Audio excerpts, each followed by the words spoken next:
Why so happy it's Thursday? Huh? Why so happy it's Thursday? Do you even know what that means? Oh, is it a double reference?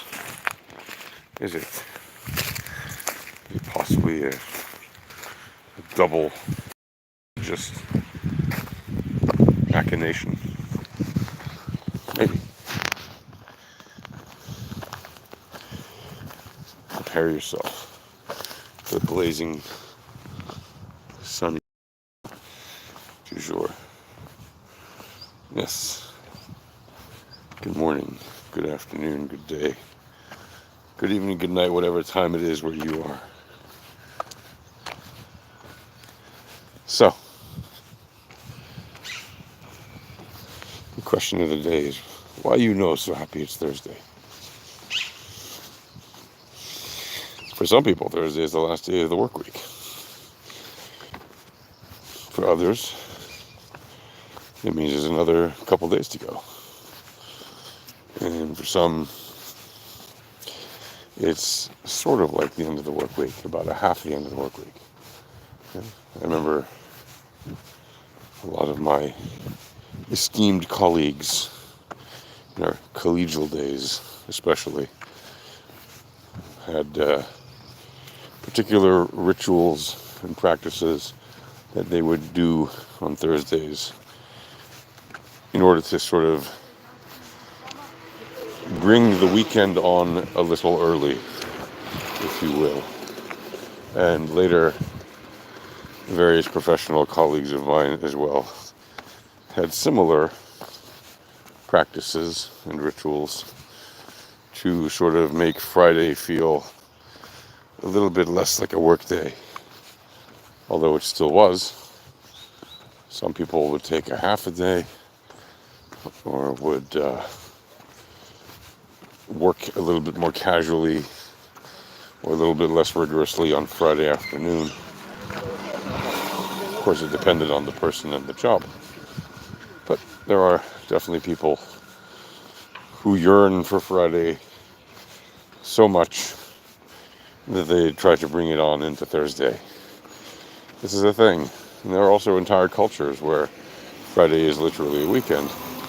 And for them, it even starts technically on Thursday night, because they have like lunar calendars or whatever. So for them, Thursday night to Friday night is like their weekend, right? And then Friday night until the next Thursday night is the work week. They have like one day of holiday a week, right? It's one day a weekend. Or, of course, some of them have 2 days of holiday week. 2 days a weekend, we're going to call it. And,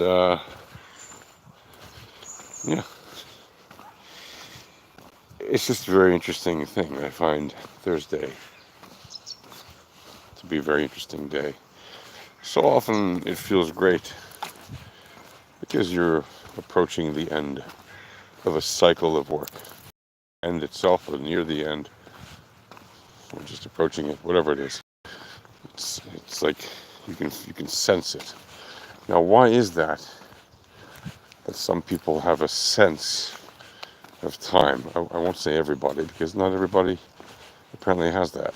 But there are some people who are sensitive to the time of week, day, time of month, time of year, all that stuff.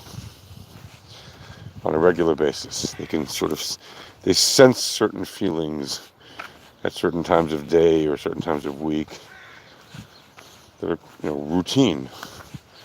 And is it because of the routine of their happening?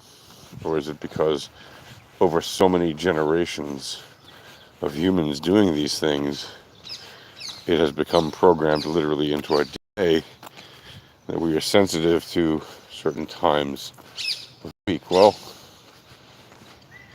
it would be a relatively easy enough experiment to demonstrate if you take people who've grown up, who've been somehow isolated, taken out of the group of people who are used to that sort of routine,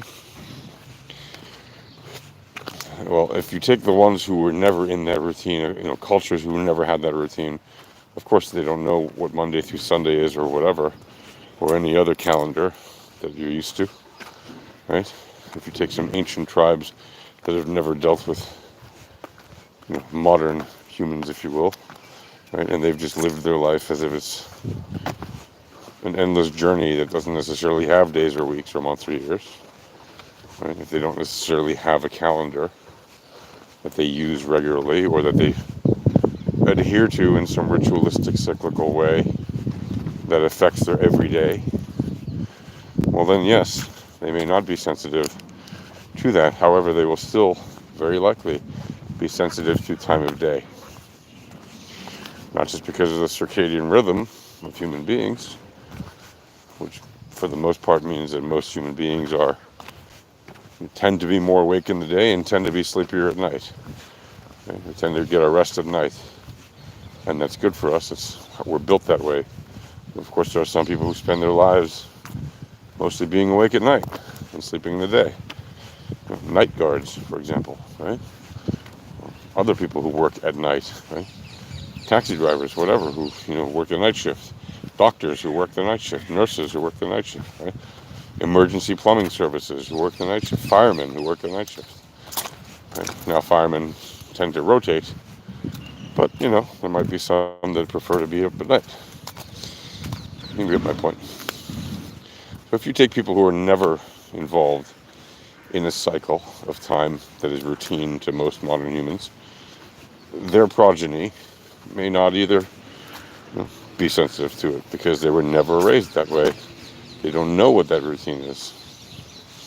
However, if you take people out of an existing group that is used to that kind of cycle, after how many generations will you notice the desensitization to those time cycles, right? And it all depends on the people involved in the experiment, of course, and their sensitivity to those routines. How you doing? Hey, doggos. Hey,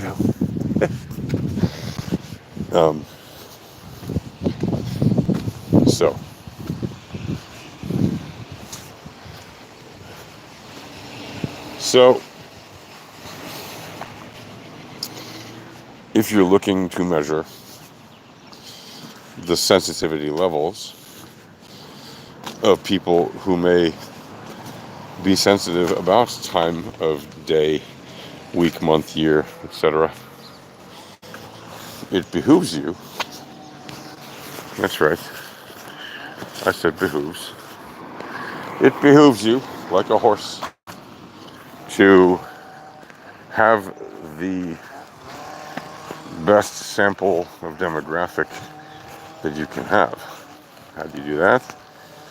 You have to have a diverse sample that represents the population in question, and not just in a super niche way. If you want to target specific niches for very specific questions, how sensitive is this niche to this particular change or thing? That's one thing. But if you want to understand how cycles affect people at large, and what sort of people may or may not be affected by it, it behooves you, again, have a wide population sample as your data set. That way, you can get a broad understanding,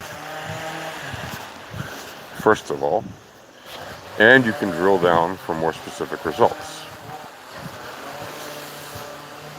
Because otherwise, you'll get only exceptions to the rule. You may not actually find broad data sets that are common amongst the many. And that's why that is. Anyway, on that note, people, happy behooving. And I wish all of you the ability to be so happy it's Thursday. Cheers.